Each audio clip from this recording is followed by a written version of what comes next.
Hi friend, how are you? I'm Pat Sloan and this is Monday night on my daily video. It's our fireside chat on Monday nights. It's in the evening. And so I've been thinking for August, I've been working on the calendar, working on what we're going to talk about every day. So I'll talk about that in a second.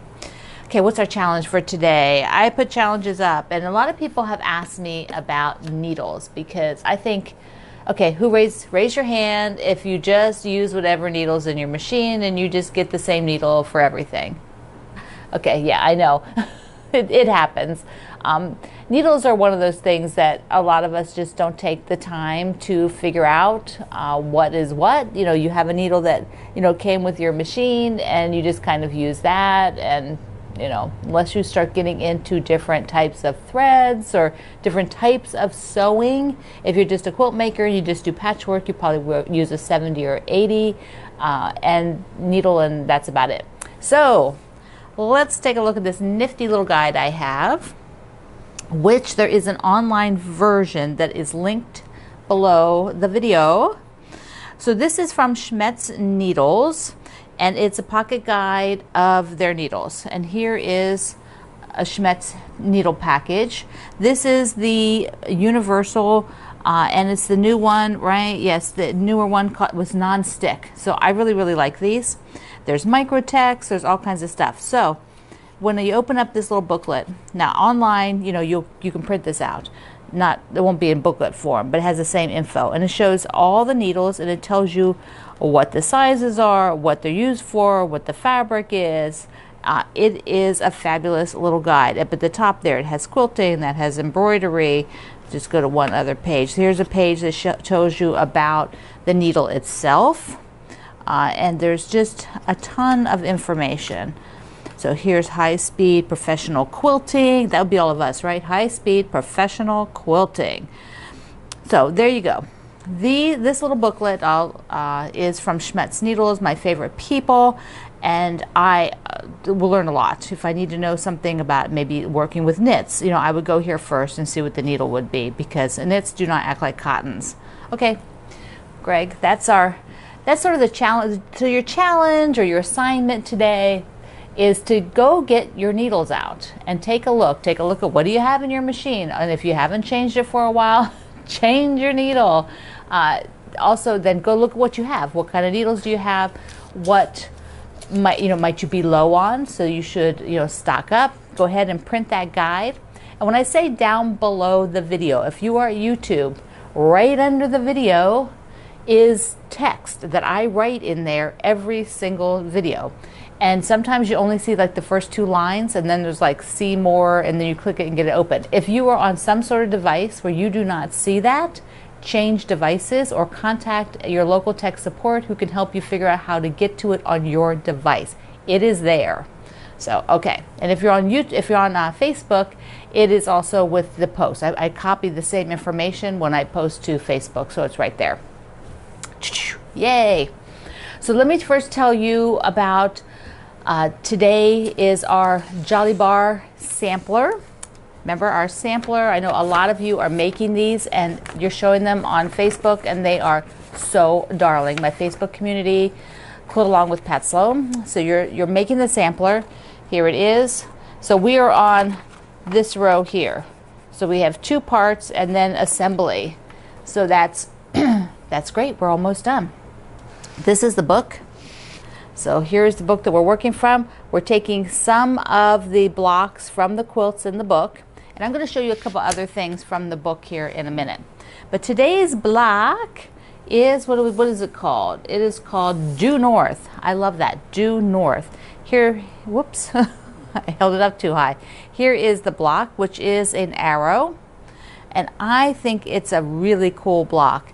There's a whole quilt using this block, and in our sampler we just have 3 of them that will go on this row right here. Okay, what I want to show you is, Greg, how much time do we have? Because I didn't put the timer on there. 6. Okay, you have 6 more? Okay, so here's the Jolly Bar book again, and what I want to do is show you. There it is. Greg's going to come down here so you can see the book. I have been looking through here because I have got, put that over there, I have got this Jolly Bar called Catalina that, it's like Catalina Island. It's from my fabric lines from my friend Joanna Figueroa. The fabric just flew out of the stores, but there are still Jolly Bars. There's still a nice set of Jolly Bars. And I am in love with this. It feels so summery. And I'm thinking I want to do a wall hanging from the Jolly Bar book with this Catalina Island. So it has that beautiful blue. And there's several of that. Then it's got some red. See, white with red, a lot of white with red. Gorgeous yellow. Then an aqua that's in here. And some green. It's just fabulous. Then she has here's more red. And then there's navy back here. This combination just is amazing. So what I got was, I got the blue that matches the Catalina Island. And so I want to do one of the quilts from the Jolly Bar book. Now, let me just show you a few pages. I got some of them marked. I think I can get it open. Okay, here is, this one is called, they all have names. This is called Braids and Pigtails. What I kind of like with this one is that I'll be able to see a lot of the fabric so that I could be sure to use these bigger prints for the rectangles, and then the smaller scale prints, like this one I could use for the smaller scales. And then I think I would either do white maybe like it has on there. So that's one option. And then maybe do the blue for a little border. Okay, so then another one that I really like is the hearts. Now we already did the hearts for the sampler, and so here is the heart block that I think would be a really nice quilt out of the Catalina. And then my last one I'm thinking about, whoops, sorry, this takes me, it's a little hard sometimes. There's a, okay. This one I think is pretty interesting. It's like a ribbon. What's it say at the top there? Strawberry twist. So that's called a strawberry twist. And what it has, Greg, can you go in a little bit closer? Wait a second, let me get a bigger picture. There we go. All right. So the strawberry twist has a larger piece and then a smaller piece. And what kind of makes this is that it's shaded. Now, that would be a little bit more thinking. So if you were doing this, it has like somewhat of a shading effect to it. And here is like a rainbow effect. Those are all the same color. Do you see? Those are all the same color. Those are all the same color. Same here. And I think I could do that with this particular set of fabric. I think there's enough colors. And even if not, I could, like the end ones could be a repeat of something from the middle if I didn't have enough extra colors. So that is a neat effect. And then I'm not sure whether I would match it with the blue or not, whether it needs to pop off of white or just pop off of whether the blue would work. So that would be something I might do a test. I might cut some of these and put it on top of the blue so that I could see like this. Obviously the white would be, like the white would be super cool on there. So I'm like looking at this thinking the white would be cool. So do I like, let's see, like there's the aqua against the blue, the red against the blue. Everything's looking pretty good. What do you think? I love those little cherries. The navy against the blue is really nice and crisp. Where is it? There was yellow.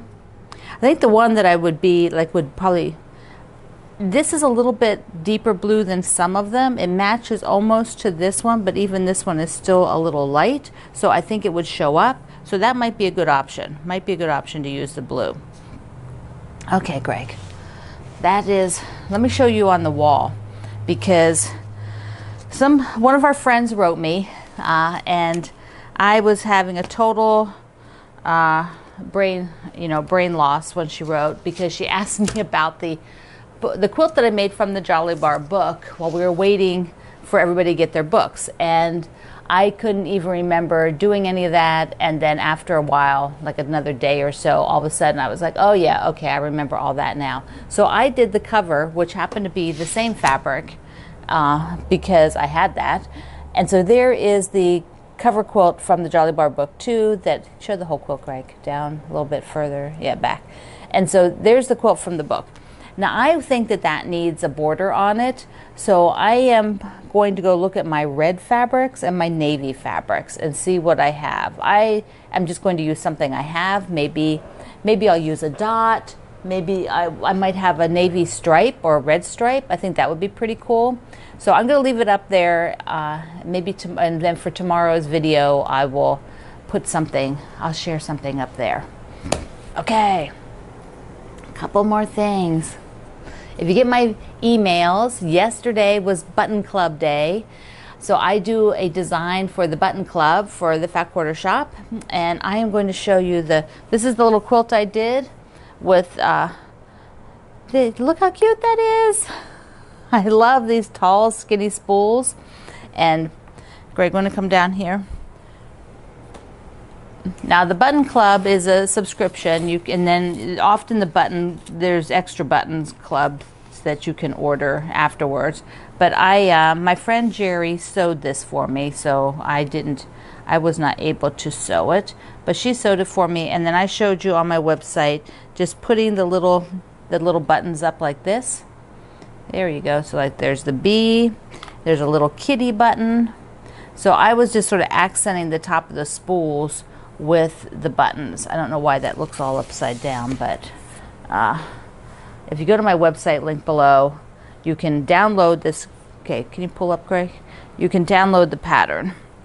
So it is, there we go. It is on my website. Da-da-da. A needle pulling thread, that's what I called it. So I just think it's so cute. I think I'm going to hang it in here somewhere. Well, I don't know where I'm going to hang it in here. It's a little wider than my space is, but I'm going to find a place. And once I can sew again, I'm going to put some buttons on it. I can't sew right now. Okay, last thing is thank you so much for bidding on my charity quilt. For those of you who did, there were 31 bids. I don't know how many individual bidders, but there were 31 total bids, and my quilt was bid up to $1,425 for Make-A-Wish. So thank you everybody who bid. Thank you everybody who shared it with your communities and your friends, so that somebody out there will be the owner of my Bloomtopia charity quilt done to support Make-A-Wish. Mwah! That was just awesome. You guys were so awesome. Okay, this is Monday evening. I've taped this earlier. So this morning I went in to get new whatevers. So this was taped earlier, so I don't know what this is. I'm also taped Tuesdays, so that I will be showing you on Monday night over at my Facebook group what my new arm candy is. my jewelry, my new arm jewelry. And then on Wednesday I'll show you here on the video. Okay, thank you very much. I am so excited to be chatting with you tonight. And anyway, I love you. Thank you so much. See you online. Mwah. Bye-bye.